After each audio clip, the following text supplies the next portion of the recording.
2 Timothée, chapitre 4, s'il vous plaît. Au verset 6, il est écrit comme ça. Car pour moi, je sers déjà de quoi? De libation. Et le moment de mon départ approche.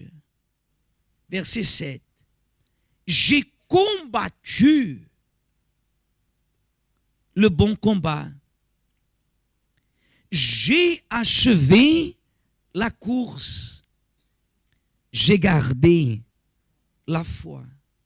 En conséquence, au verset 8, il dit, désormais, la couronne de justice m'est réservée.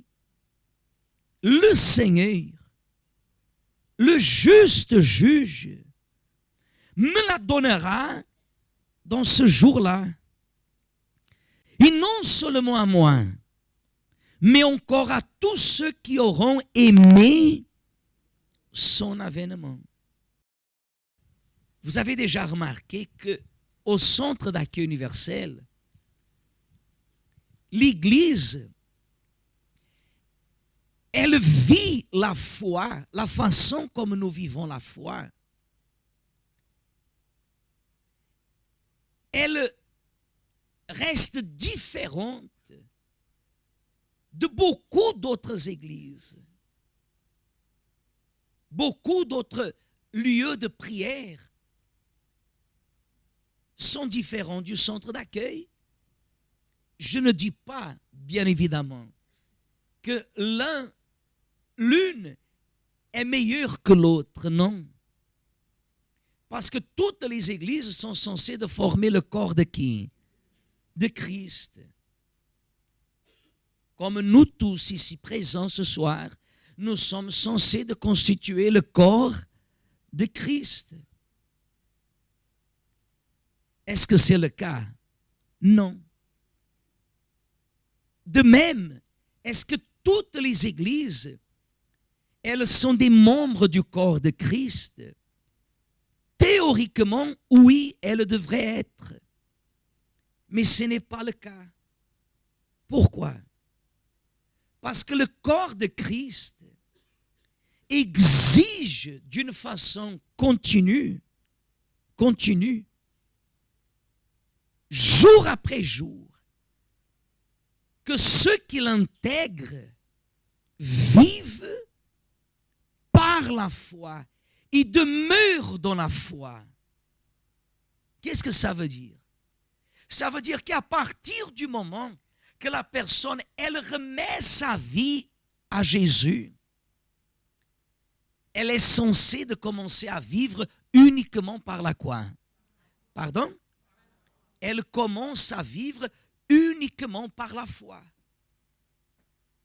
Et qu'est-ce que ça veut dire vivre par la foi? Ça veut dire obéir à la volonté de qui? Là, vous comprenez? Je ne peux pas obéir à Dieu le dimanche, le mercredi et le vendredi. Je ne peux pas obéir à Dieu le dimanche, le vendredi. Je ne peux pas obéir à Dieu de 20h à 6h du matin. Mais je dois obéir à Dieu et lui être agréable tous les jours, en toutes circonstances. Si je m'engage, si je donne ma vie à Jésus, si je lui remets ma vie, à partir de ce moment-là, je dois avoir la conscience que le seul moyen qui existe pour me maintenir bien, regardez bien, je parle spirituellement, le seul moyen qui existe pour que je puisse me maintenir bien avec lui, c'est de vivre par la foi. Vivre par la foi qui veut dire obéir à Dieu. Alors je dois vivre toujours en obéissant à qui? À Dieu. Mais nous avons des erreurs. Et Dieu ne sait pas que nous avons des erreurs. Dieu sait. C'est à chacun de nous d'être intelligent. Et j'utilise le mot intelligent pour que chaque personne puisse réfléchir un peu. C'est à chacun de nous d'être intelligent et de reconnaître ses faiblesses au lieu de les cacher, comme on a déjà parlé depuis beaucoup de temps, on a parlé à ce sujet, au lieu de déguiser ses faiblesses. C'est à chacun de nous de mettre les genoux par terre et chaque jour confesser nos quoi, nos péchés et avancer. Parce que très bien, je peux commettre une erreur aujourd'hui, mais si demain je retourne et après-demain je continue, alors c'est parce que je veux. Ce n'est pas comme ça. Nous tous dans la vie, nous pouvons commettre l'erreur d'avoir une expression orgueilleuse une fois. Déjà la deuxième, on ne doit pas bien l'accepter parce que nous devons nous combattre à nous-mêmes. Parce qu'est-ce qu'il dit? J'ai combattu le bon combat. Regardez. Et lorsque la Bible parle j'ai combattu le bon combat, vous pouvez être sûr et certain que Paul, ici, il ne fait nullement, il ne fait pas, comment je peux dire, référence au combat contre le diable. Mais le combat qui existe entre le monde spirituel, qui n'a rien à voir avec la chair. La Bible dit qu'il y a un combat entre la chair et l'esprit. Regardez, considérons ça. La Bible dit qu'il y a un combat entre la chair et l'esprit. Même si la personne, imaginez, elle n'a plus de démons, elle a toujours la chair. La Bible dit qu'il y a un combat régulier entre la chair et l'esprit.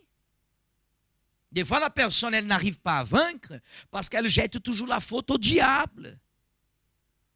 Le diable à droite, le diable à gauche, tout c'est le diable. Même le péché qu'elle commet, c'est le diable. Elle a menti, c'est la faute au diable. Elle a volé, c'est la faute au diable. Elle a prostitué, pour elle, ça devient une échappatoire, je peux dire comme ça. Voilà, elle essaie de se débarrasser du poids de sa culpabilité en jetant la faute sur le diable.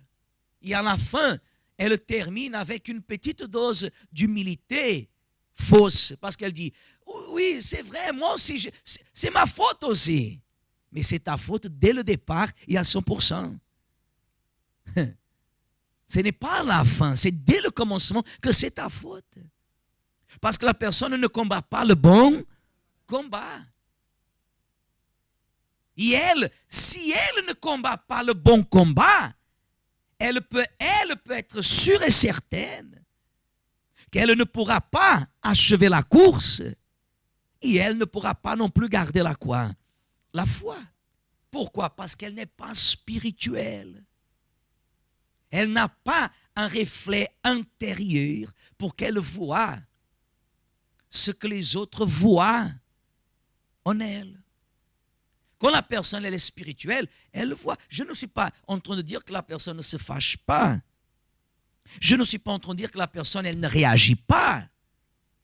Je ne suis pas en train de dire que la personne elle n'est pas une personne active. Non. Bien par le contraire, qui a le Saint-Esprit est active, n'est pas passive. Elle évolue spirituellement. Elle avance. La spiritualité, Église, ne vient pas dans la pratique physique des choses, vient dans la révélation qui se donne à l'intérieur. C'est pour cela qu'il dit, Paul, que en ce qui lui concerne, on a lu dès le commencement quand il dit comme ça, car pour moi, je sers déjà de quoi? Qu'est-ce que ça veut dire libation? La vie d'une personne qui est spirituelle devient une quoi? Une offrande. Tout ce qu'elle fait, c'est une offrande. Elle arrive à l'église plus tôt. Elle a l'envie d'être participative, d'aider. Elle cherche le pasteur. Elle avance dans sa vie spirituelle. Il y a des personnes qui ne font rien. Qui ne font rien. Qui ne font rien. Pourquoi? Parce qu'elle ne se présente pas comme une offrande. Quand elle se présente comme une offrande, L'offrande ne choisit pas à quoi elle sert. Offrande, c'est offrande.